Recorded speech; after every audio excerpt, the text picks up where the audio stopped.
Shana Tova. So in honor of the new year, I want to share a rotten little secret from my own faith. This is this nasty little tidbit within my own understanding and connection with Judaism that I've wrestled with for about 9 or 10 years now. And this came about, first started when I was in rabbinical school, and we were in this class about the ancient Israelites and learning about King Josiah, this Israelite king who lived in the 600s or so BCE. During his reign, his high priest was cleaning out the temple. They were doing some spring cleaning. This is the first temple, Solomon's temple in Jerusalem. And lo and behold, while they're going through and cleaning and dusting and doing whatever one does in the great temple, they found this curious scroll called the Book of the Instruction of the Law. And it warned of great danger. God was going to be very angry with them. So what should they do to make God happy? Well, the scroll said they needed to go out and they needed to destroy all the shrines, all the altars, all the matzevot, all the idols, all the religious points of any other god or any other people in the land of Israel. And they needed to do it wholesale. They needed to go through the cities, through the villages, and even through the homes. And so this was exactly what King Josiah did. He sent his priests and emissaries all through his kingdom to destroy everyone else's holy site, all the shrines, all the idols, all the altars, everything they could find. They proclaimed there was only the one true God, Yud-He-Vav-He, the one we call Adonai, and the only place that you worship that God is at the great temple in Jerusalem. You had to come to King Josiah's capital to worship God. The reason this bothered me was the way that we learned it. It's kind of cynical that King Josiah's reforms, they're really just political consolidation, but they're disguised as monotheism. It was born out of King Josiah forcing everybody to come and worship at his capital and bring tribute to his temple that this came about. And so what, by the way, was this curious scroll that they found? What was this tool that he used for his political consolidation? What was this book that they dug up out of the first temple out of nowhere? Well, historians teach us that the mysterious scroll that just sprang up out of the temple is actually the book of Deuteronomy, the last book of our very own Torah. So that, to me, is really uncomfortable. That's the rotten little piece I've been wrestling with. That King Josiah found the book of Deuteronomy, and he used it to crush other people's religions, and he used it for his own cynical political consolidation. One of the books of our very own Torah. And so, for years within my own rabbinate, I felt like I was ashamed by a book of the Torah. I felt like one of the books of the Torah had actually done something to my faith. And so I didn't talk about it. Definitely wouldn't talk about it at Rosh Hashanah or the high holidays. Definitely wouldn't talk about it right now. But then something happened a few weeks ago, and now I have to talk about it because it changed for me, and it changed something within me.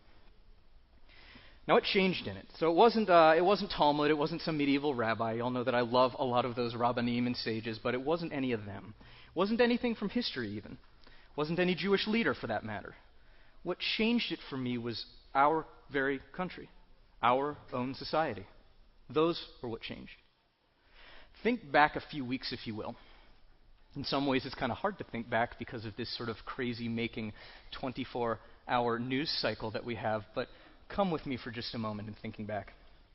Not to Torah or Devarim, Deuteronomy, or anything like that, the ancient Israelites.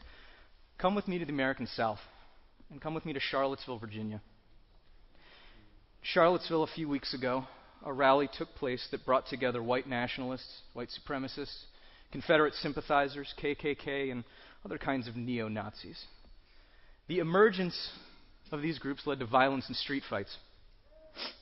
A young man espousing these ideas drove a car into a crowd of people, injuring many, killing one, a young woman named Heather Heyer.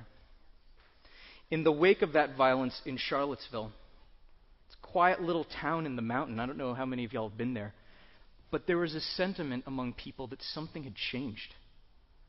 Felt people were unsettled in a new way, in a different way in the wake of these events. The Jewish community itself spoke out against what happened. They talked about what it felt like to be there on the ground and to hear these people marching and saying, Jews will not replace us, and Sieg Heil. They talked about what it was like to go to synagogue with 3 skinheads across the street with their assault rifles, just watching them coming and going. And what it was like that their clergy and their staff told their congregation, when you leave, go out the back entrance over there. Don't go out the front because we don't want to provoke anything with these people. A week later, that same fear came to Durham, North Carolina, where I grew up. The KKK and Nazi groups, they said they were coming to Durham next. In response, the conservative synagogue where I grew up, Congregation Bethel, they reached out to local law enforcement. And the police in turn told my synagogue, we can't ensure your safety. We can't protect you. And so that week, just before Shabbat, the president of my home shul sent out an email announcing that they were closing. They evacuated their people from the building along with their Torah scrolls, and they closed. This is where I grew up. It's where I learned my very first Hebrew letters when I was in first grade. I had my bar mitzvah there when I was 13. On the high holidays when I was a little kid, I would go run around outside in the parking lot with the other kids, and we'd throw these hard little red poisonous berries at each other. This is what we did for our Rosh Hashanah, for our New Year's. Spent my teenage years of that holiday. We had one of these buildings that the back would open up into the social hall, and so we would sort of hide in the back so we could be in the services, but also kind of cutting up, as it were. And yet here we are in 2017. My synagogue locked its doors, and they took its Torah scrolls away. In the year 2017. Nothing like this has ever happened in my lifetime in Durham.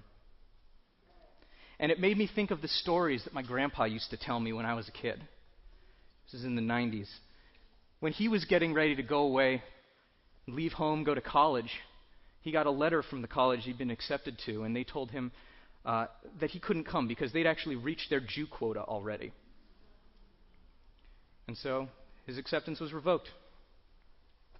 The last minute he changed his plans. He was accepted by and attended the University of Minnesota. And then it happened again in the 1940s. The Second World War broke out because he was an aeronautical engineer by training. He was to be granted a commission, and serve an officer's commission, and serve as a combat pilot. But then it was the same thing. Again, we've got our Jew quota already. Can't be an officer. He enlisted in the Navy. He served in the Pacific Fleet. But he always told me when I was a kid not to forget that I was Jewish, because he said the world won't forget that you're Jewish. Now see, the thing is, when I was a kid growing up in Durham, North Carolina, that made no sense to me. None at all. I went to a small Quaker school in Durham, where probably a quarter to a third of the kids were all Jewish. These were all the kids of the various professors and doctors and academics attached to Duke and UNC, the universities there. So this idea that the world would have something against Jews, that didn't make any sense to me. Back when he was telling me those stories kind of sounded like the stories he told me of his grandparents, the stories he told me of Cossacks in Eastern Europe, the violence against Jewish communities there. And to be honest, back in the 90s, his stories of the Jew quota sounded about as immediate and familiar as the Cossacks. It just sounded to me like a completely different world. But there it is. In 2017, just before Shabbat, my synagogue evacuated its people and its Torahs because of the fear of hate groups. Thank God violence didn't come to pass. Chas v'chalila, God forbid, what if it had?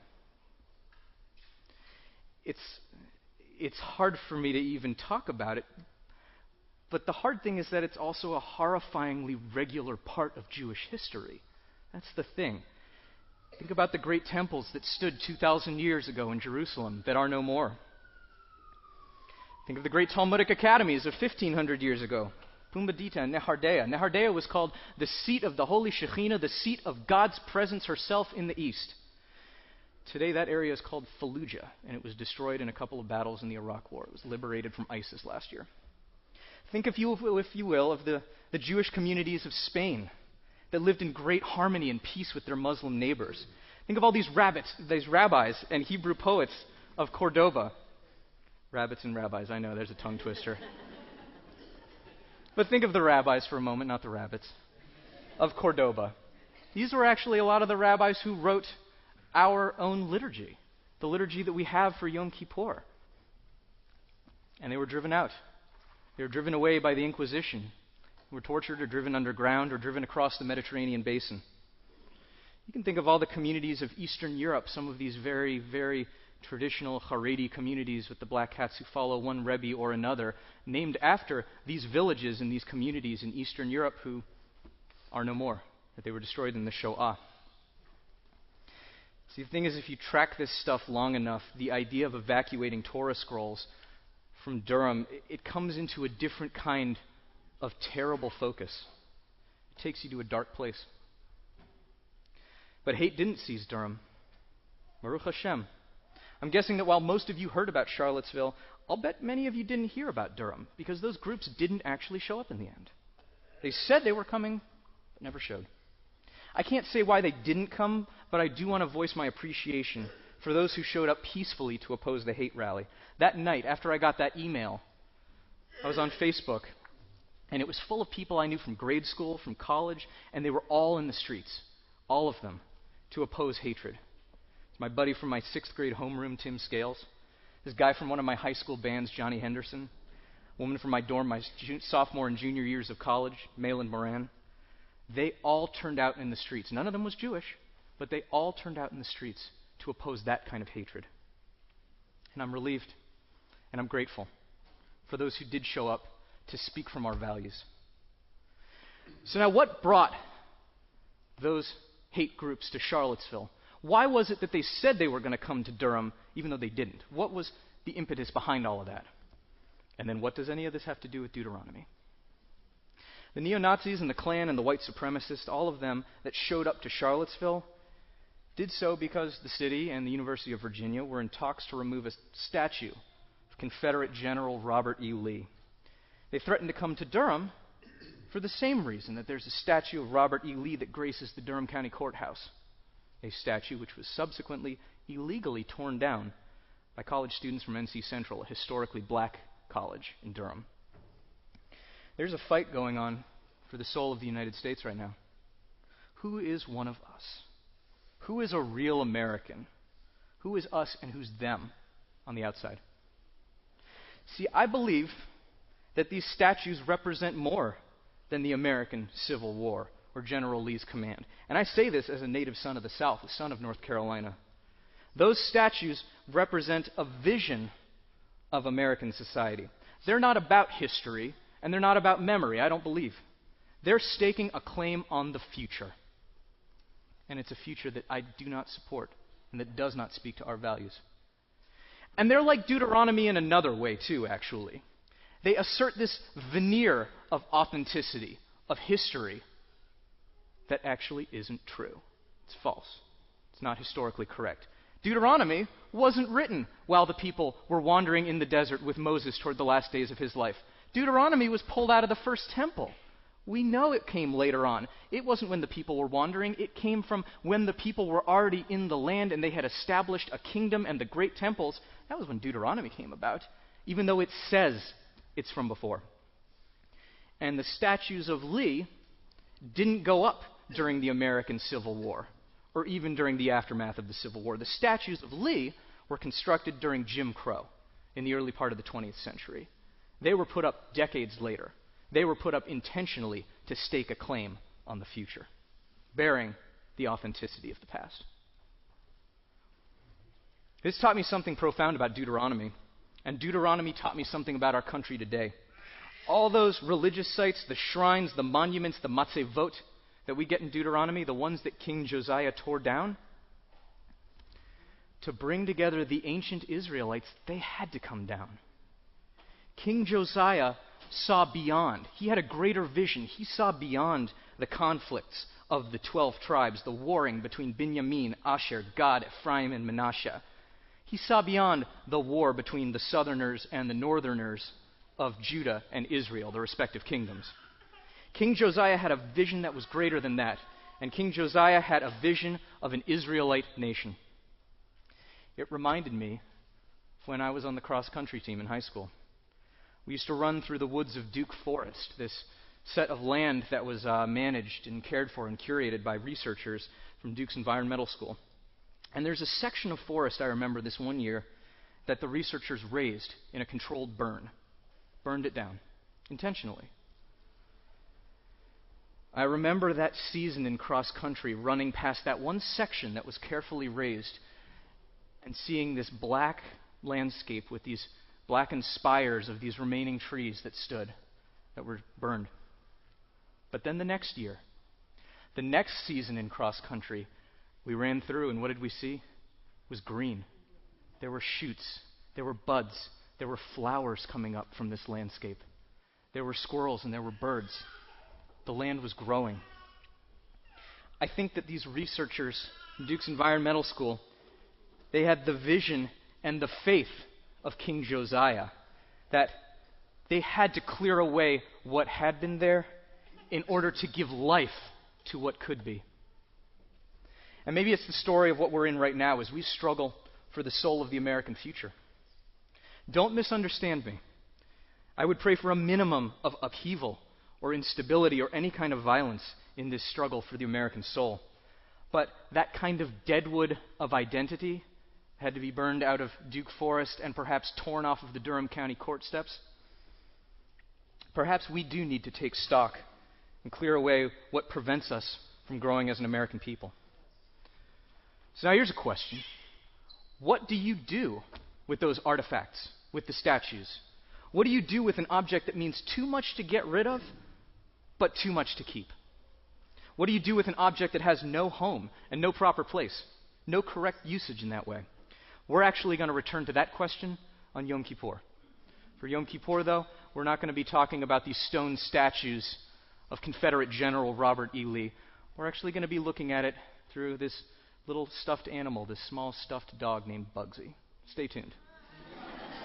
But this year, holding the violence and the fear of Charlottesville and Durham, it's led me to a greater understanding of what it means to tear down a monument or a vestige of something that worships division and sows conflict. For me, this summer revalued King Josiah and his reforms. It sanctified the book of Deuteronomy in a way that I hadn't been able to hold it for about 10 years. And it also speaks to the kinds of shame we might carry. It's to pull us out of this Jewish sin of idolatry that we have strewn throughout the Torah and rabbinic material. It's to pull us out of the shame of the American sins of slavery and of racism and of hatred. There's shame, but the thing is, faith communities have always led the way. We see that in Deuteronomy, and we see it in the United States. We saw it in the priests of ancient Israel who cleared out all of these monuments in order to build one Israelite nation.